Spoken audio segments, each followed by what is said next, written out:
Hello friends, welcome to the session. We'll be starting with synchronous motor drives from today's session. In that first, we'll be discussing about self-controlled synchronous motor drive which employs load commutated thyristor inverter. A self-controlled synchronous motor drive employing a load commutated thyristor inverter is shown in figure. The drive employs two converters which are termed here as source side converter and load side converter. The source side converter is a 6 pulse line commutated thyristor converter. For a firing angle between 0 to 90 degree, it works as an line commutated fully controlled rectifier which delivers positive VDS and positive ID. And for a firing angle between 90 degree to 180 degree, it works as a line commutated inverter which delivers negative VDS and positive ID. As we know, the thyristors in a line commutated converter are commuted by the line voltages. Same concept is used here, and when the synchronous motor is operating with a leading power factor, thyristor of load side converters can be commuted by the induced voltage of the motor as in the line commutated converter using the line voltages. The commutation of thyristors by the induced voltage in a motor is known as load commutation, as here motor is acting as a load. Now firing angle is measured by the comparison of induced voltages. Now the converter operates as an inverter producing negative VDL and positive ID.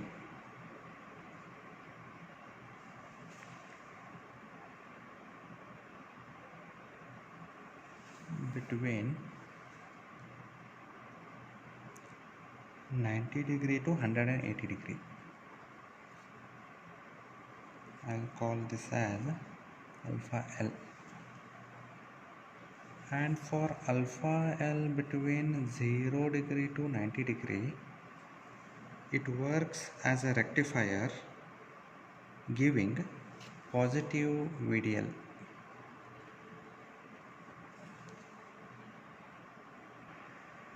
For alpha S between 0 to 90 degree, alpha L for 0 to 180 degree with the condition VDS is greater than VDL, the source side converter acts as a rectifier.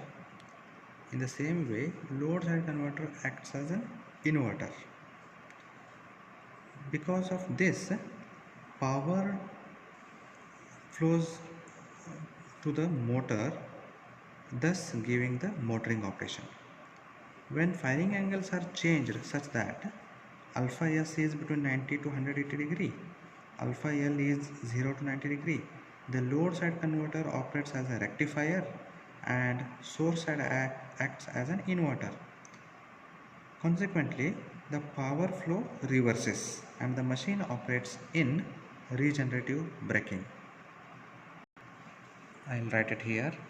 When alpha S is between 90 to 180 degrees, similarly when alpha L is between 0 to 90 degrees, then the source side converter acts as an inverter and load side converter acts as an rectifier, and the complete set of drive operates in regenerative braking. Here we can note that the magnitude of the torque depends on the term VDS minus VDL.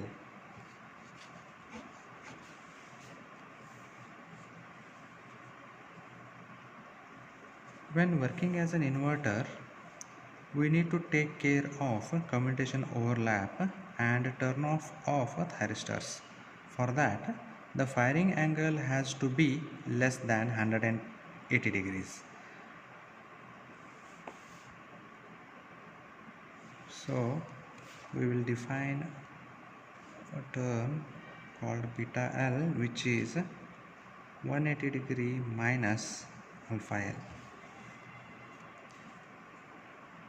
Now here, lower the value of beta L, higher will be the motor power factor and lower the inverter rating.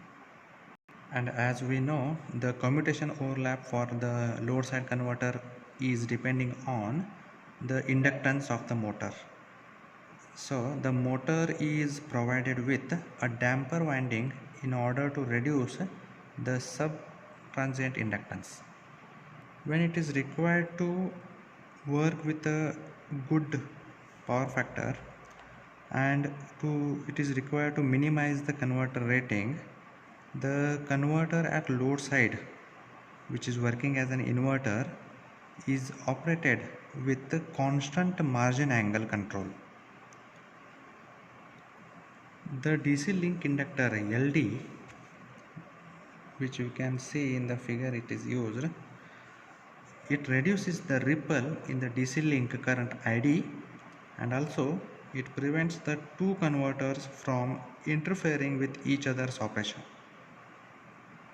And because of this inductor only, the load side converter, when it is working as an inverter, behaves as a current source inverter. We can note that the DC line current ID flows through the machine for 120 degree phase in each half cycle, and the fundamental component of motor phase current IS can be written as IS will be equal to root 6 by pi times ID.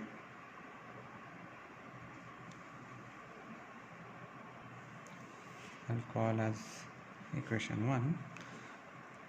The machine operation in self-controlled mode with the rotating field speed should be the same as rotor speed.